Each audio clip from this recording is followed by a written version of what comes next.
नमस्कार, कल्याणीज किचनमध्ये आपले खूप खूप स्वागत आहे. आज आपण पूर्वी लग्नाच्या पंक्तीत वाढली जाणारी वांगा आणि बटाट्याची भाजी बनवणार आहोत.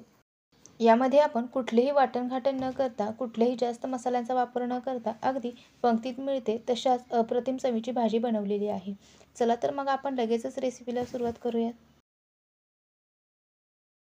वांगी आणि बटाट्याच्या फोडी आपण अशा प्रकारे चौकोनी आकारामध्ये कापून घेतलेल्या आहेत. या भाजीसाठी वांगी आणि बटाट्याच्या फोडी थोड्याशा मोठ्याच कराव्यात. वांगी काळी पडू नयेत म्हणून आपण अशा प्रकारे पाण्यामध्ये ठेवलेले आहेत.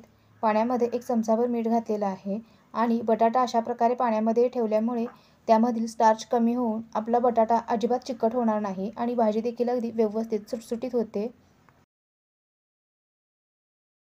भाजी बनवण्यासाठी इथं आपण कढई घेतलेली आहे आणि त्यामध्ये 2 ते 3 चमचे तेल घातलेलं आहे.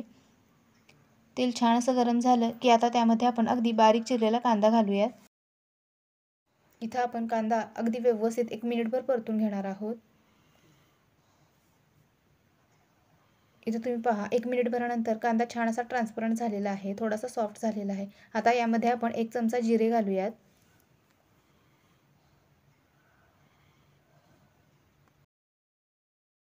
जिरे देखील अशा प्रकारे थोडेसे मिक्स करून घ्यायचे आणि जिरे छान तडतडले की मग आता यामध्ये आपण आलं आणि लसणाची पेस्ट घालूयात. आलं लसूण देखील अगदी व्यवस्थित परतून घेऊयात आणि आलं लसणाचा पूर्णपणे कच्चेपणा जाईपर्यंत आपण 1 मिनिटभर छान असं हे परतून घेणार आहोत. 1 मिनिटभराने आलं लसूण आपलं छान असं परतून झालेलं आहे. कांदा देखील अगदी सॉफ्ट असा झालेला आहे. आता यामध्ये आपण थोडीशी कढीपत्त्याची पानं घालूयात.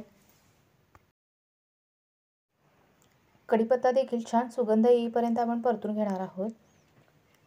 इथं पहा कढीपत्ता देखील आपला छान परतून झालेला आहे. कांदा छान गोल्डन रंगावर परतलेला आहे. आता यामध्ये आपण वांगी आणि बटाट्याच्या फोडी घालणार आहोत. आता वांगी आणि बटाट्याच्या फोडी घातल्यानंतर आपण 1-2 मिनिटे तेलामध्ये छान अशा या परतून घेणार आहोत, व्यवस्थित अशा भाजून घेणार आहोत. यामध्ये आपण लगेचच कुठलेही मसाले वापरणार नाही किंवा इतर कुठलेही पदार्थ यामध्ये न घालता 1-2 मिनिट पहिल्यांदा आपण वांगी आणि बटाट्याच्या फोडी आपण तेलामध्ये व्यवस्थित अशा परतून घेणार आहोत. अशा प्रकारे तेलामध्ये वांगी आणि बटाटा व्यवस्थित असा परतून घेतल्यामुळे भाजीला गिळगिळीतपणा येत नाही, छान अशी क्रंची भाजी लागते. आपण 1 मिनिटभर छान अशा या फोडी परतून घेतलेल्या आहेत. आता यामध्ये आपण चवीनुसार मीठ घालूयात.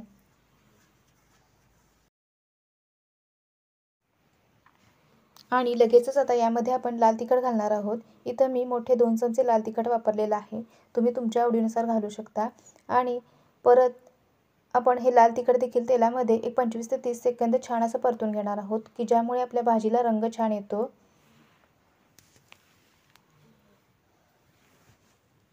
आता 1 मिनिटभर छान अशा आपल्या या फोडी आपण आणि लाल तिखट घालून परतून घेतलेल्या आहेत. आता यामध्ये आपण परत 1 चमचाभर धणे आणि जिरे पावडर घालणार आहोत. धणे जिरे पावडर व्यवस्थित अशी मिक्स करून घेऊयात. आणि आता यामध्ये आपल्याला भाजी कितपत पातळ किंवा कितपत दाटसर पाहिजे त्या प्रमाणात पाणी घालून घेतलेलं आहे. इथं मी कोमट पाण्याचा वापर केलेला आहे. कोमट किंवा गरम पाणी घातल्यामुळे भाजीला रंग छान येतो, छान तर्री येते. त्यामुळे अशा प्रकारच्या भाज्यांमध्ये किंवा कुठल्याही भाजीमध्ये आपण गरम किंवा कोमट पाण्याचाच वापर करायचा की ज्यामुळे आपल्या भाजीला रंग छान येतो. पाणी घातल्यानंतर आता यामध्ये आपण बारीक चिरलेली कोथिंबीर घालूयात. कोथिंबीर देखील व्यवस्थित मिक्स करून घेऊयात आणि या पाण्याला छान अशी उकळी येऊ देऊयात.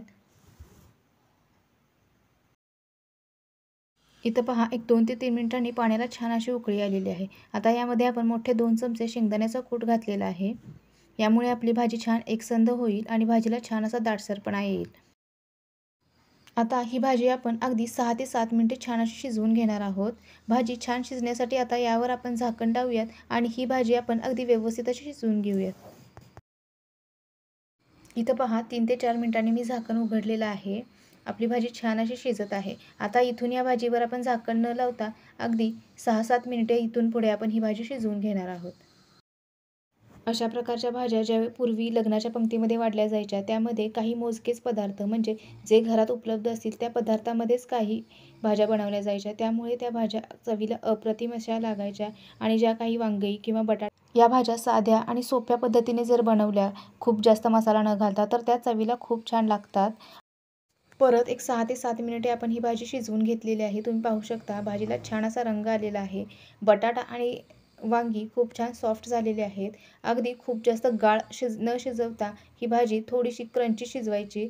वांगं बटाट्याची भाजी खूप जास्त गिळगिळीत न शिजवता थोडीशी क्रंची शिजली तर ती खायला देखील छान मजा येते. इथं पहा एकूण 8 ते 9 मिनिटे आपल्याला ही भाजी व्यवस्थित शिजायला लागलेली आहे. इथे तुम्ही पहा चमच्याने बटाटा अगदी इझिली तुटतोय म्हणजे आपली भाजी अगदी व्यवस्थित शिजलेली आहे. अशा प्रकारे इथं आपली पंक्तीतली वांगं आणि बटाट्याची भाजी तयार झालेली आहे आणि ही भाजी आपण कुठलेही इतर मसाले न वापरता अगदी पारंपरिक पद्धतीने बनवलेली आहे. तुम्ही अशा प्रकारे नक्की एक वेळ ट्राय करून पहा. तुम्हाला ती जुनीच चव मिळणार. आणि व्हिडिओ आवडला तर नक्की लाईक करा, शेअर करा. चॅनलवर जर नवीन असाल तर चॅनलला सबस्क्राईब करायला विसरू नका. परत भेटू नवीन एका रेसिपीसह. तोपर्यंत धन्यवाद.